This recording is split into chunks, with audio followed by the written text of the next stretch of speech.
everybody. Leslie Schreiner here, as promised, with the final installment on section stripping your standard Schnauzer.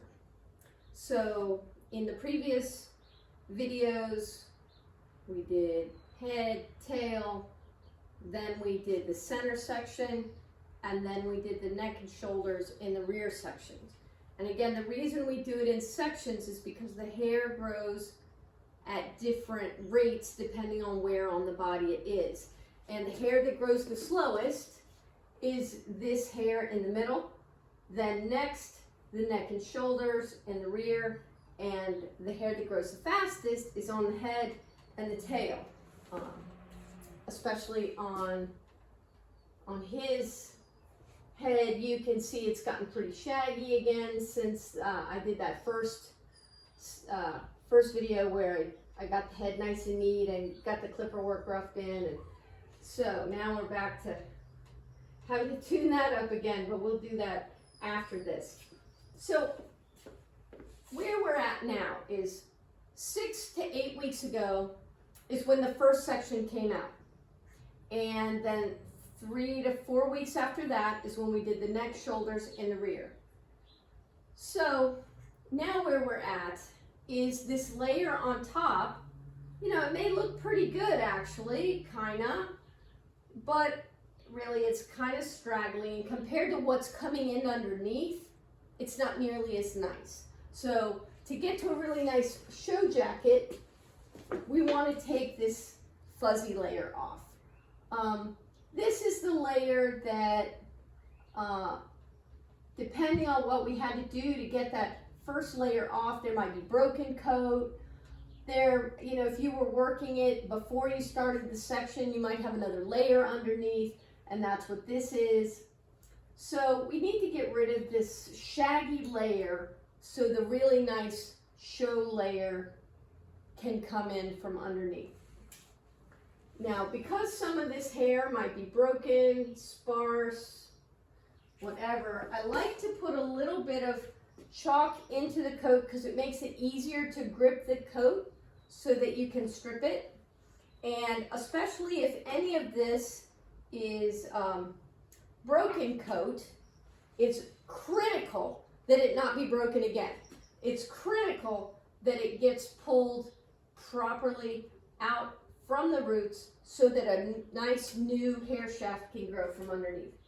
So what I use to apply the chalk, this is actually grooming chalk that I would use at a show to do the legs and the face, and a boar bristle shaving brush, which I've had for a long time. I'm not quite sure necessarily where to get them now, but you can order anything on the internet, so probably it's easy. So I'm just going to sprinkle a little. I don't need to put a ton in the coat, and I don't want to make a mess of my table, so I'm just lightly sprinkling some chalk in there just to give it some grip, so I don't have to work as hard, and so it's more comfortable for him when I pull that little bit layer out.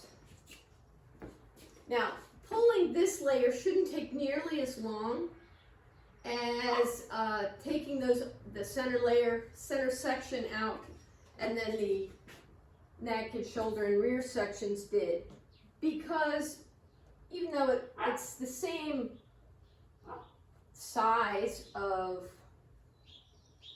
real estate, I guess, same acreage, the coat that's here is a lot sparser. There is not as much of it because we've pulled the majority of it out. And once we get some of this hair off, we'll see how far the layer has come through underneath. Now, just like on the other sections, it's important to gauge yourself for the amount of work you're able to do in a sitting. So, you know, it's my intention to pull this whole fuzzy layer off tonight. But if you know that that's going to be too much for you, and in my case, I'm starting to get over the repetitive motion injury in my thumb, but if I get to a point where I say, okay, that's all I can do for tonight, then that's fine. So since I may not be able to finish it, I'm going to be proactive and think, how do I make sure that I'm careful about that? So I'm going to start by essentially repeating the sections. That way, if I have to stop and it takes me a few days to get back to it, I'm still in the place of growing, giving the most time to the stuff that takes the longest to grow. Thank you, Dodger. So, I'm going to start right up here at the top. Same as before. There's much less hair here to pull. And I can start really quickly to see the layer underneath of the new hair that I pulled starting, I think in his case it was pretty close to 2 months ago. Which is a little bit longer than I like to go when I don't know for sure how fast the dog's coat grows. This layer's grown out a little bit more than I expected.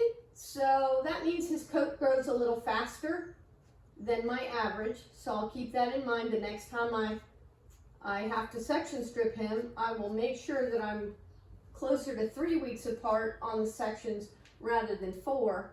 I'm glad I didn't wait any longer, because once that hair from your original section stripping starts to sprout, the longer it gets, the more difficult it is to pull this top fuzzy layer off. So it's pretty important for you to not delay. You really do want to pull this fuzzy layer off before this layer underneath gets any longer than it is now, which is about 3/4 of an inch. I really like to pull the fuzzy layer off when the layer underneath is just sprouting. It's the easiest that way, and you have the least concern about breaking more coat. Now, so I'm going to do the center section first, just like I did in the beginning. But you can see how much faster it's going because there just isn't as much hair to pull. And you get some nice color coming in underneath. Now, something else I'll talk about in terms of gauging how much work you can do in a sitting. I find, I'm right-handed, and I find that doing the dog's left side, that's the show side, is more difficult for me because the angle is more awkward, and I can pretty much fly through the dog's right-hand side.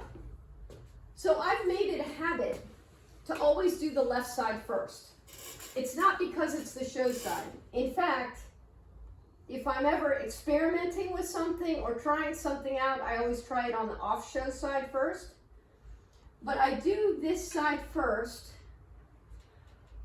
so that when I'm quote unquote halfway, so let's say I'm only going to do the center section today, then once I've gotten all of the center section on this side done, it's quote unquote halfway, but it's actually more than halfway because it doesn't take me as long to do the opposite side.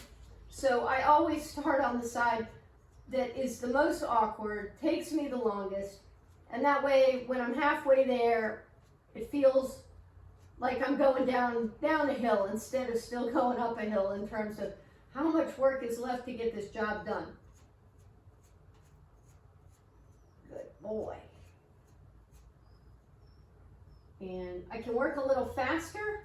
In those previous videos, I was doing more where I'd lift the hair forward and then pull it back, pull it out by pulling back. Now I can work a little bit faster if he would stand still and just grab just small amounts with my stone and pull them out.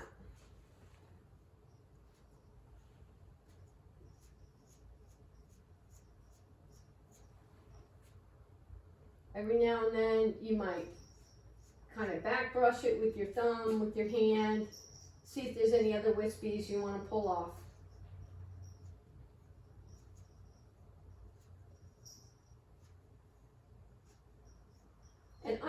see that there's a mixture here of, no thank you, a broken coat, a soft coat. That's this long layer that I'm taking off. It's so important to take this layer off because otherwise you have this beautiful layer that's growing in underneath and you can't really see it. It's disguised by this fuzzy layer, which if you're not too experienced, looks kind of like good coat, and you're like, oh, well, that's probably good enough, right? And then by the time you realize that there's a really nice layer under there, it's grown out enough that it's actually much more difficult to distinguish the two layers and strip the old layer and leave the new layer, and you're more likely to put holes in your show jacket and just generally make it feel like you did a lot of work for not as much benefit as you thought you were going to get.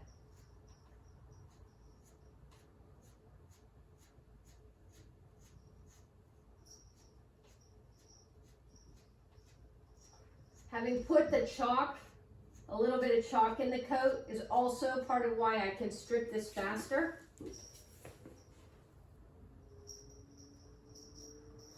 Now I want to go slower down here when I'm approaching the underline. There's a lot of skirt here. I'll have to trim that. I'm not going to do that right now, but that blend line from your center section, from your stripped coat into your skirt, that's an area you want to be careful. You don't want to put a big hole in, because as I've been stressing and stating over and over, this is the hair that grows the slowest. Right here, what I'm working right now. This strip is the slowest. So I'm using a really light hand. I'm not gripping very hard. So I'm not taking very much hair at a time. I'm looking closely at it, and I'm really only trying to pull the longest hairs and leaving a little bit of the shorter hairs to be able to grow into skirt down the road. Like I said, we'll come back to trimming the furnishings and the skirt at some point, but for now, I'm just tidying it up, getting the fuzzy layer off. You're so much better off to be conservative when you're stripping this area. Am I tickling you? When you're stripping this area, and come back to it a little bit every day and say, oh, it's a little high right here. Let me bring it down. Or, oh gosh, I put it a little low here. Now I'm going to have to lower it in some other places to make it match.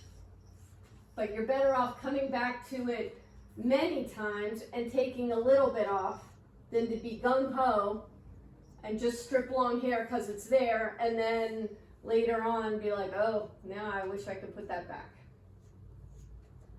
And I can see down here that the layer that's growing in is much shorter. So even the difference between up here and down here is a pretty big difference in how fast the coat grows. So that's another reason for now to be slow and gentle with your pulling and conservative about how much you take off. You can go back and pull fuzzies about every 3 or 4 weeks until you're ready to show the dog. Hopefully you've timed it so that you started your section stripping about 3 months before you are going to want to show the dog. That'll generally put you in a good window, have a nice show coat about the time you start showing. And ideally, you've planned your show weekends, to maximize on that nice coat, and you haven't done all of this work just so you can show your dog for one weekend.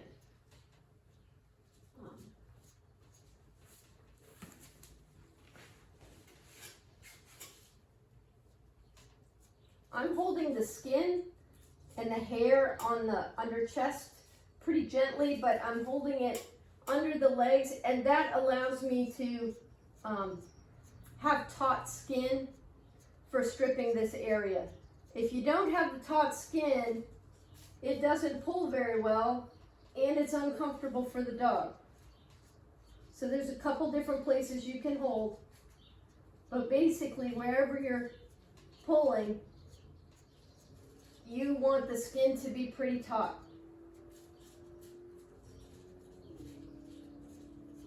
And it's a little bit of trial and error to find where those spots are for all the areas you want to work. But again, if I hold it down here, it makes it taut, so it's easier for me to pull this lower area down here.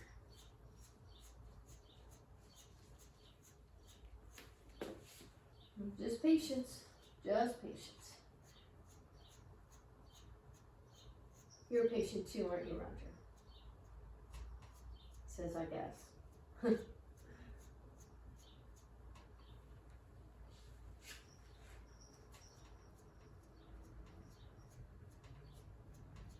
If you have a dog that gets antsy on the table or is high energy or fidgety, there's a few things that you can do to help yourself out. One of them is really exercise them good that day before you put them on the table. Get that extra nervous energy out.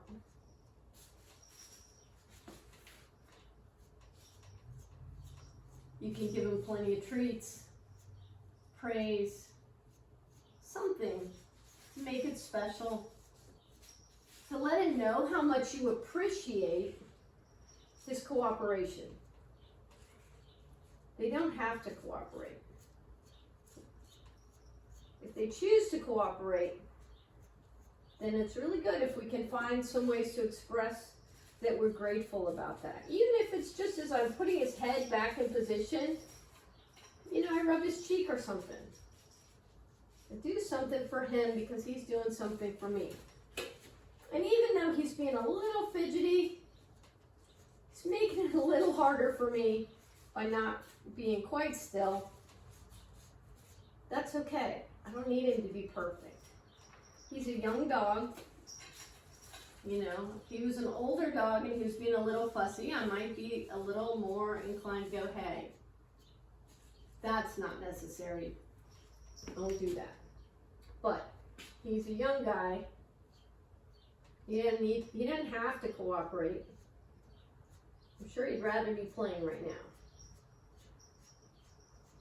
So thank you, buddy. All right, so that's the center section.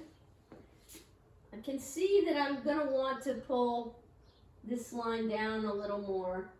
I'm gonna do that with my fingers really carefully. Basically, I want to avoid an appearance in the transition line between the jacket and the skirt. I want to avoid an appearance of a rounded curve. I really want that to look like more like a straight line.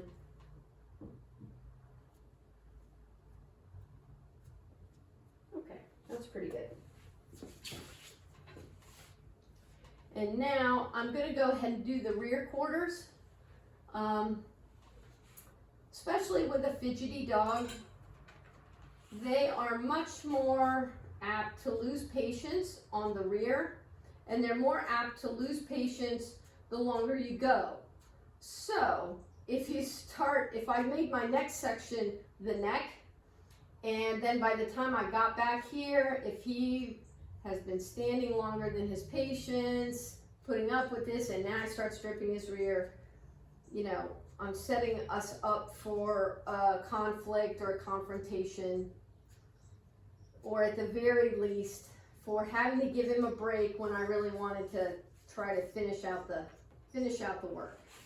So, once I'm done with that center, Actually, let me stop for a second.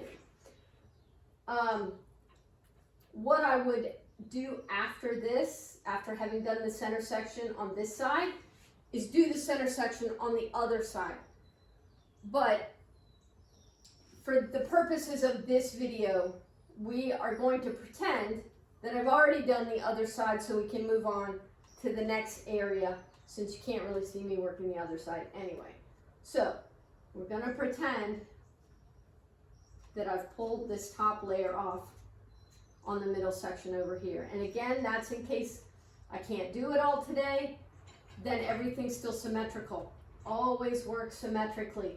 You will be sad later if you work one side of the dog and then don't get back and do the other side for a week or more. You'll be sad when it grows in, and then you're like, why is it like this and what do I do about it? So.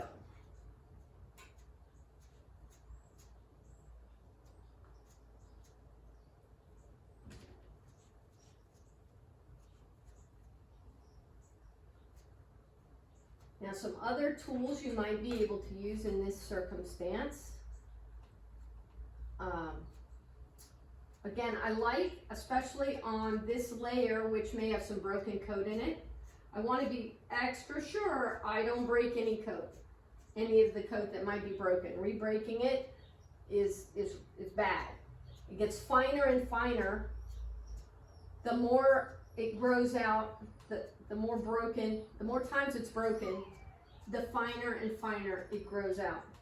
So I've got the stone, I can use that. I've got, this is a tool made by Greyhound, and it has a flat blade that's got some texture to it. But it's a little easier for me to grip because it's got a handle, a longer handle. And I might be able to take a little bit more hair at a time if he was willing, you know, to let me do that. So that might make things a little more efficient.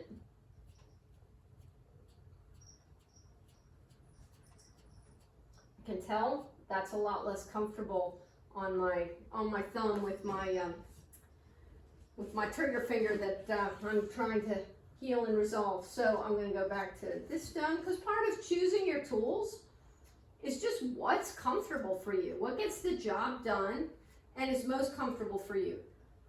My first mentor in hand stripping, the first time I stripped a dog for her, for Dory King, Sudor Terriers, she's my grooming school instructor, she put a big handful of tools down on the table, stripping knives, all, and she said, and I said, which one? How do I know which one to use? She said, try them all, and the one that feels the most comfortable to your hand is the right one, period. So I spent the first 5 years or so experimenting with a lot of different kinds of stripping knives till I found the one that fit my hand the best, the one that consistently I liked the most.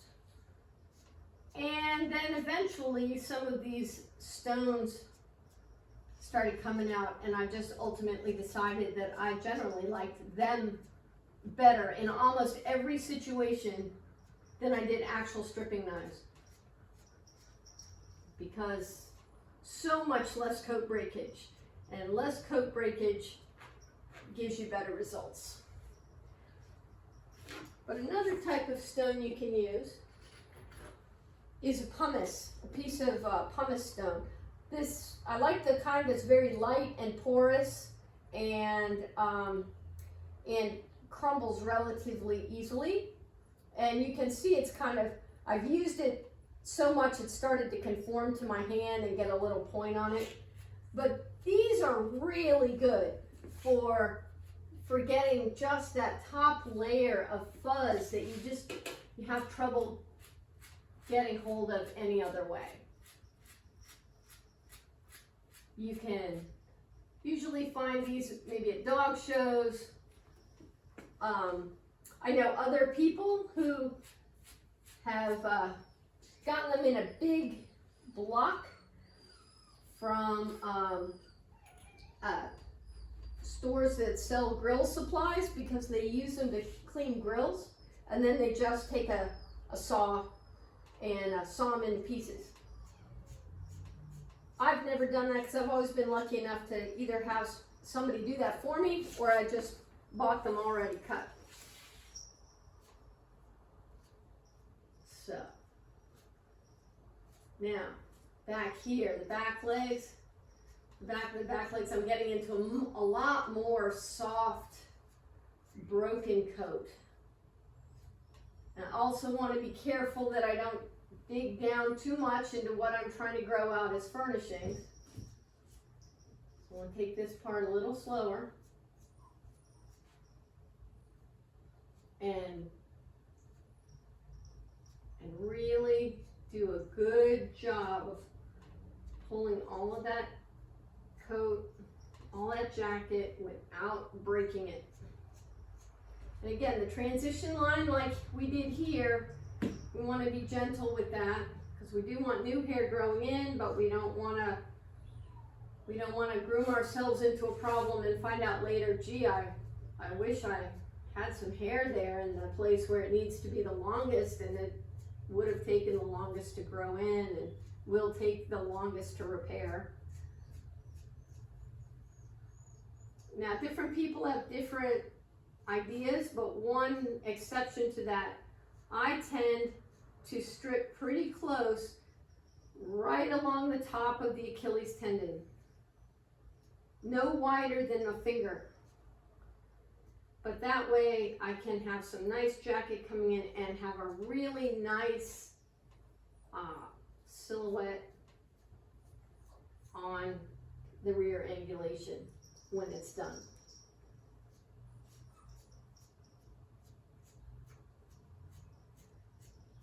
And when we start getting into the back of the pants, that's a more tender spot.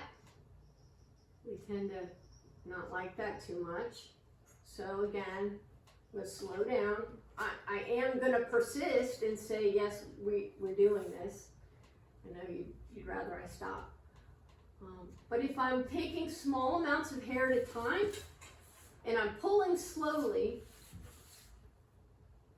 then I know, especially if I put some chalk in, then I know that this is just fussiness. That this is just, oh, I don't wanna, and not be second guessing myself about, oh, am I hurting him? Is this actually, you know, am I not doing this right?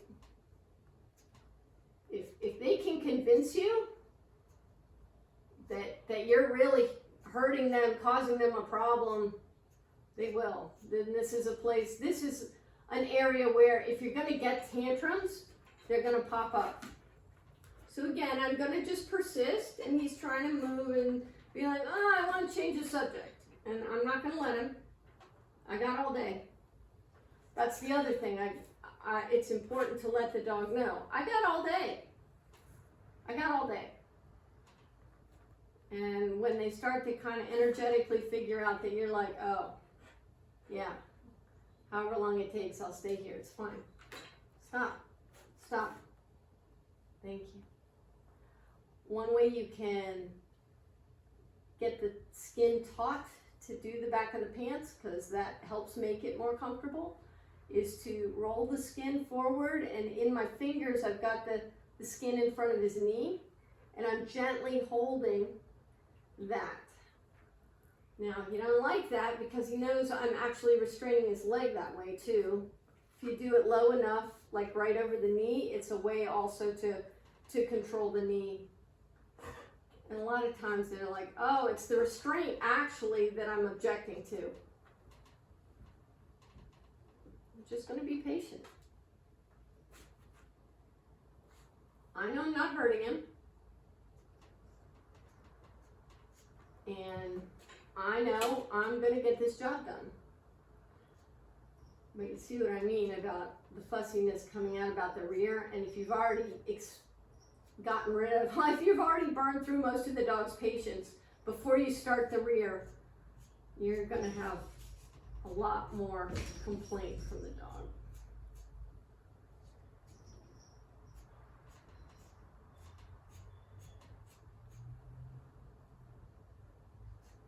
Good boy, thank you. Now I'm getting some cooperation, so thank you, thank you. Good boy, thank you. That's right, that's it. See, not so bad. The sooner you let me do it, the sooner we're done.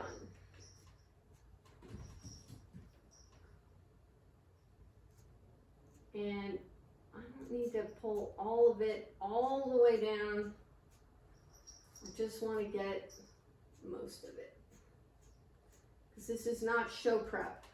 This is, ideally we're still, 3 weeks or so out or more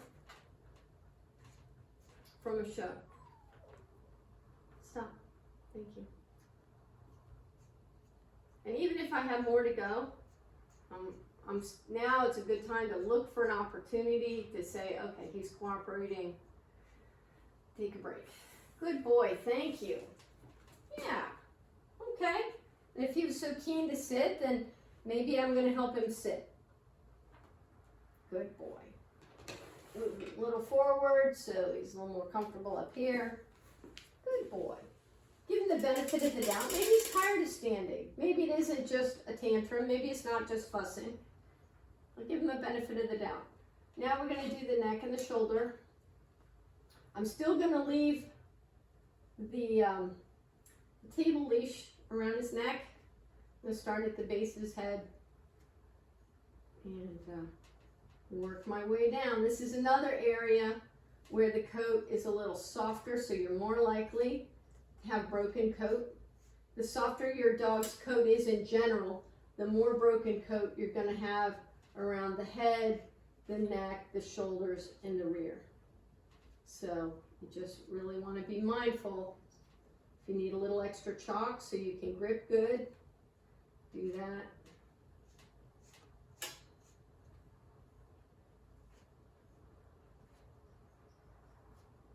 And again, like I said before, we're pretending I did the other side for the sake of time.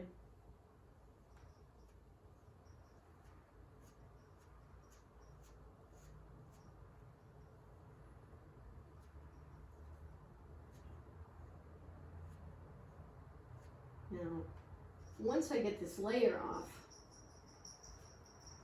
I will probably return and pull Fuzzies off as much as I can find them about every 3 weeks until we actually show, or until the jacket just gets too long for me to do that without putting a hole in it. I did some raking a month or so before I did the first section on him. So I do have an additional layer that may be able to come off between now and when I show him. Kind of gotta watch and see how it grows in. If you have enough lead time on when you're planning to show, like you want to show the dog a specialty or something as opposed to I just want to get him in the ring, then you can start preparing the coat by raking, light pulling, but I find raking the best. As early as 6 months or even more before you want that dog to go in the ring. And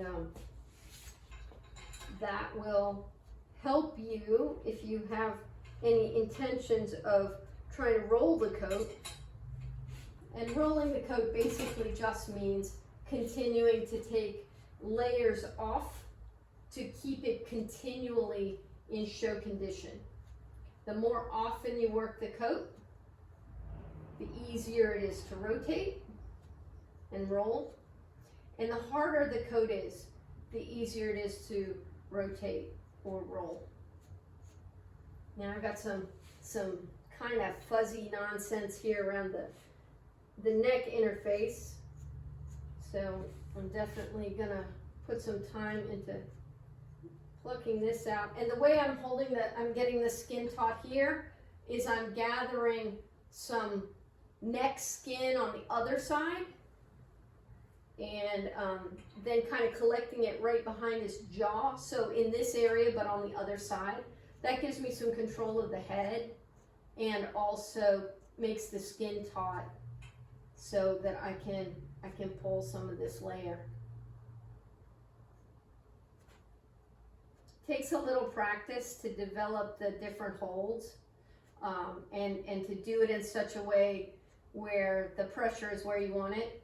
Like on my hand on the other side, most of the tension is with these two fingers, and my thumb is really just stabilizing his jaw, but I don't have any pressure on his throat, on his trachea. All the pressure is just holding the skin on the other side, and then my thumb kind of pushing against his jawbone to give me a little bit of leverage.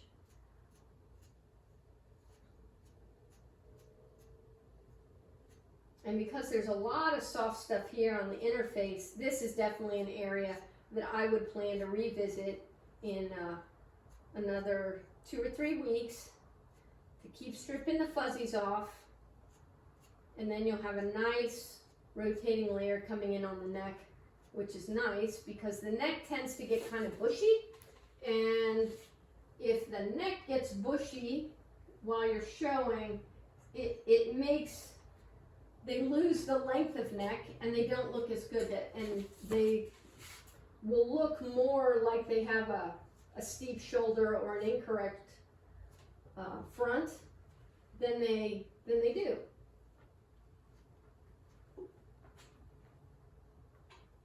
Good boy. So now I'm getting that interface between the neck and down into the top line.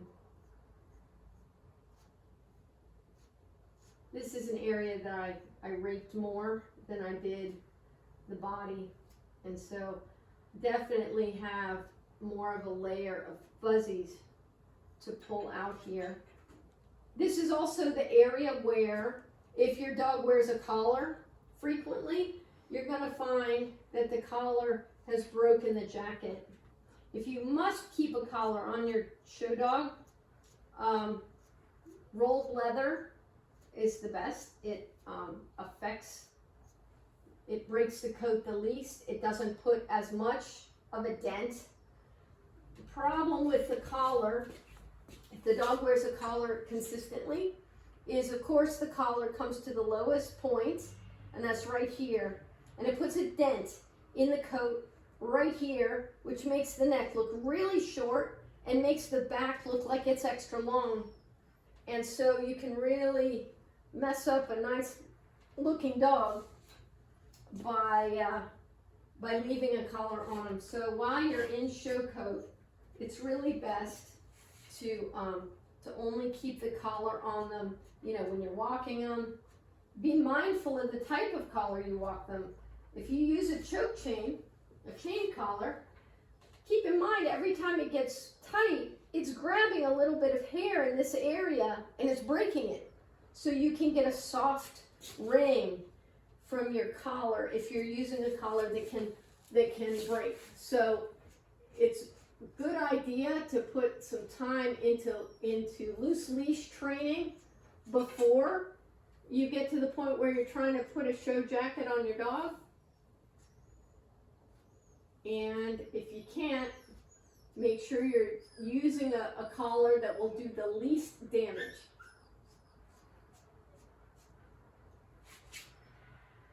All right. Now I'm getting down into the shoulder area. This is an area where we can get some really fine coat that breaks really easily. But if we can do a good job of stripping this layer off without breaking it, it's spectacular when it grows in, because it's the banded hair is at the tips, and it just really have a phenomenal salt and pepper look through here if you've done a good job of stripping off the hair and the fuzzies. I'm leaving this hair for now because that's part of the chest. If you've got a dog with a nice forechest, you don't want to leave a ton of hair there, because generally if people are leaving a ton of hair in this area, something's wrong with the chest. And by putting more hair there, it makes it less obvious what that is. So you might, really? Stand up, stand up. That would have been easier if I hadn't let him sit in the first place. All right, go ahead and put that leash back over your head. If you've got a dog with a nice coat and a nice chest, it can give a really good look to have this area stripped. So what I usually do is I just every couple of weeks rake this area out. We'll do that at the end. And then right before I show him, I'll strip off whatever's left, or use my thinning shears to get off whatever is left. Now,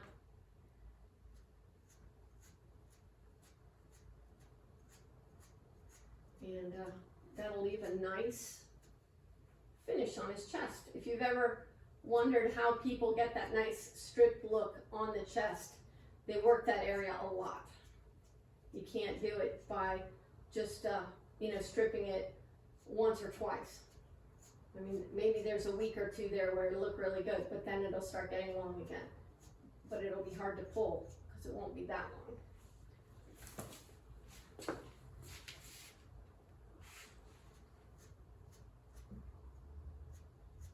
All right, we're almost through the fuzzy layer here on the shoulders. Just got this little bit right here. I guess there's still a little bit on the neck I want to get off.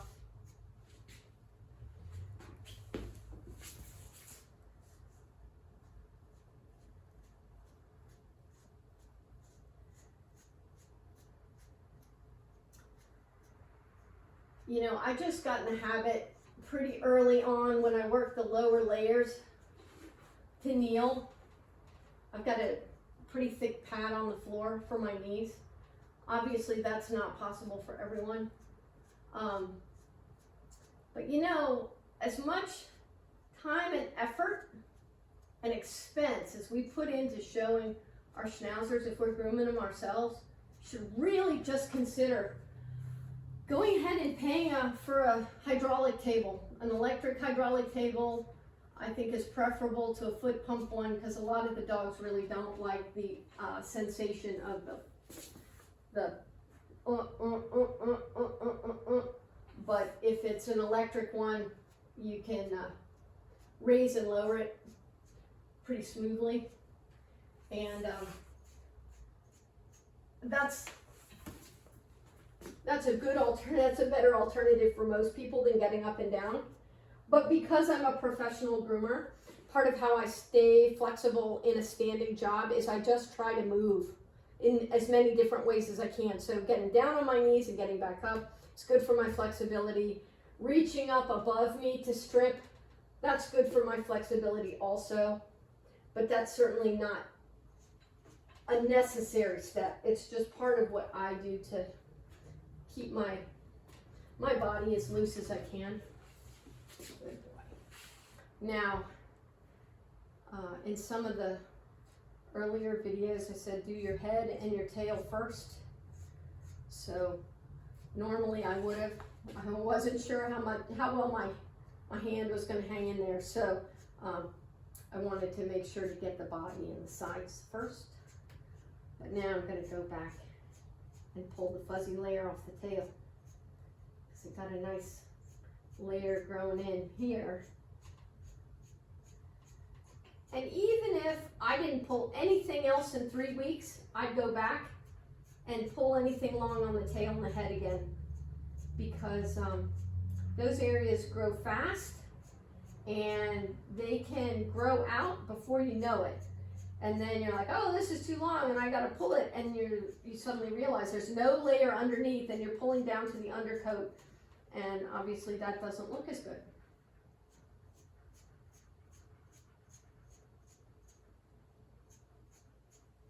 So, And then this long stuff here, we would trim. I'll trim ultimately with the thinners when I do the clipper work. But as much as I reasonably can, I do want to strip the hair on the tail and on the rear, because the more I clipper it or scissor it, the softer it gets, and then that line stop. And then that line moves forward or moves up the tail, and you start getting some strange results. So again, this is a sensitive area. He doesn't like it. So I'm going to go slow and only pull a little bit of hair at a time. It's only about a year old. So stop.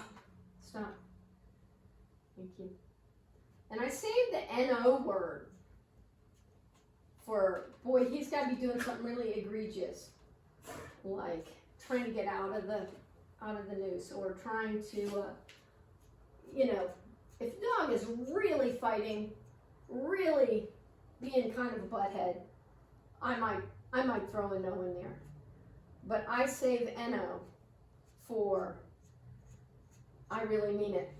I'm really, you need to stop now. Stop is my feedback of, I don't like that, and I want you to stop doing it. So I just tell them what's on my mind, what I'm feeling. And it's also acknowledging, you know, it's not unreasonable for them to try to negotiate and be like, oh, I don't really want to do this. Isn't there anything else? Can't I find a way to get out of it? And, you know, no is a word that means basically don't ever do that.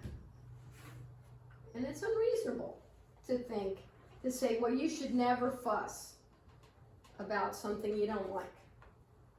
So I just give them the feedback of stop. Because stop just means don't do what you're doing anymore, but doesn't mean he's being inherently wrong, making a mistake of something that I never want him to do, at least not at this stage in his training. Good boy, thank you. Again, that was an area that was hard for him, so good boy. Okay, let me pull a little bit of this long layer off his head.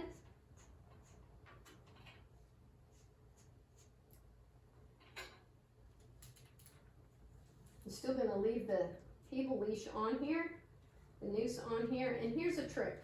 I'm going to put my hand through this, and then I'm holding his skin or his beard on the other side. But that way, I've still got some pressure coming down on the back of his head, so I've got a little more control than if I was just trying to hold his head by the muzzle or something like that. Hold the soft layer. You can see what nice color is coming through on the top of his head. Nicely salt and pepper, nicely banded. Hard coat really showing. The more often, here, why don't you go ahead and sit? Nope, now you don't want to sit. Okay, that's fine. The more you keep working the soft coat and pulling it out every, couple of weeks, it's pretty good. Then the more color you get, and the more color you get, the more it really shows off how nice a coat you have on your dog. How hard this jacket is capable of being, because a softer coated dog, no matter how much you work his head, it's still just not, it's not going to have that real banded look. So if you've got a dog with a good coat, there are definitely some grooming things you can do to highlight that. And since the jacket is what would have kept the Schnauzer alive in the Alps, in Bavaria, in the wintertime, it's a pretty important part of the standard. You know, you can You can make a case for a lot of different aspects of conformation to be important on a Schnauzer. But since all the aspects in the breed standard are really there to ensure that the dog can do the job that it was originally bred for, then I always keep it in mind that a correct jacket, a hard coat, hard hair shafts, thick hair shafts, that's what kept the dog alive in the weather. You can have the best conformation in the world, and if the dog couldn't survive the weather, well, he wasn't going to be able to do the job.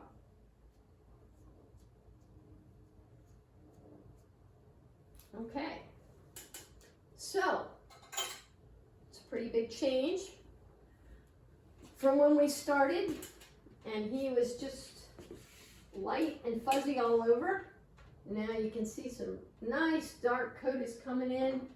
Now's a good time to maybe take the stone, and you can either, you know, grip with your finger and thumb to pull out some of this, any remaining soft stuff that's there, or you can also hold it with your fingers and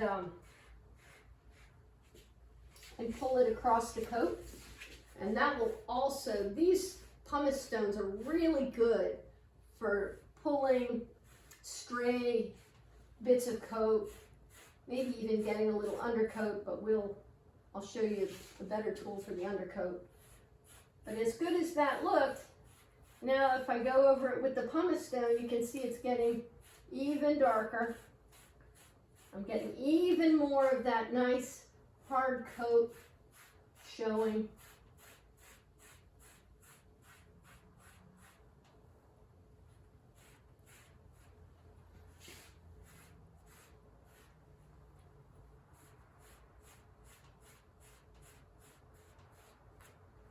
One of the areas that you're going to find has the most undercoat is the hips. Hips generate a lot of undercoat. I see that in a lot of different breeds of dogs. It's not just standard Schnauzers.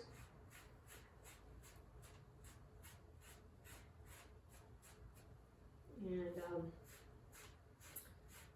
okay. Section stripping done. Fuzzy layer removed. And now, really the maintenance that needs to be done is just keeping the undercoat down. The more undercoat you can get out, the flatter the jacket will lay, and again, the more that shows off your hard coat. Now that said, don't take out all the undercoat, because the undercoat is part of the jacket that is judged. It is in the standard. So dogs shouldn't have no undercoat, so don't get too overzealous.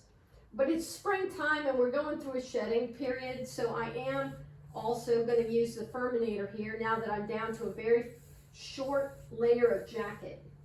I'm going to use the Furminator long strokes to pull out undercoat.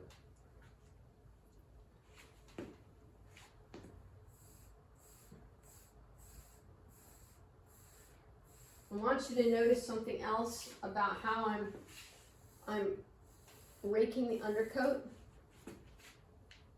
I'm not doing the spine. Partly because I don't want to be aggressive with removing undercoat in an area that then puts a dent in the top line somewhere. Once I get all the fuzzy layer off on the other side, then I'm going to maintain the top line itself by finger plucking. I don't want to put holes in his top line, so I'm not going to be aggressive in using a tool to get the undercoat out there. But you know, some of this area that was tough to pull because there was undercoat that was almost as long as the jacket. And so in the maintenance phase, which is this and then going forward, sometimes you have to go back and forth between raking out undercoat and pulling fuzzies. And then that allows the Furminator to get to more undercoat. So you rake it out or you card it out, and then that reveals more fuzzies that you can pull. And all of those things are putting nice layers into your coat so that you can start rotating if you want to. Maybe after you finish the championship, you want to go on and try and get a grand championship. If you've got the dog in good coat, why not? You might as well hang on to that good coat as long as you can. Another area I'm going to be careful with the Furminator is right here. The same area I was talking about with the collar. I don't want to put a dent there. It's supposed to have a sloping top line. If anything, I want to be real gentle with this area so that, you know, I can maybe grow a little more coat here to help have a nice blend from the neck into the body, so the neck and the body don't look like they're two separate pieces. But the neck gets a lot of undercoat. So I'm going to start at the top, and what I'm doing in slow motion here, what I'm doing is I'm pulling to the side so that I'm not doing this area.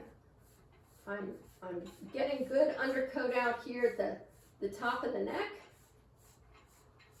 and the sides of the neck. And that'll make this area easier to pull some more of this next time in a few weeks when I revisit it.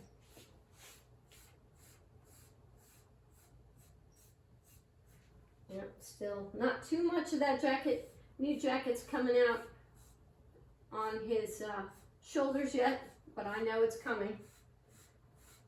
We pulled it out 3 weeks ago, 3 or 4 weeks ago. Okay. All right, buddy, good boy. There you go. So, just as a reminder, where we started, let me get a little more undercoat. I mean, you can rake undercoat and feel like you got all of it, and then you can come back the next day, or even as I just did here, a few minutes later, and be like, did I actually do this yet? Lots of undercoat is often present with harder jackets. Okay. All right, so just as kind of a reminder of where we started, I'm going to turn him around. This is how we started. Shaggy layer. And this is where we ended. Start to get some nice color, some nice pepper and salt. And that is how you section strip a standard Schnauzer. Thanks, buddy.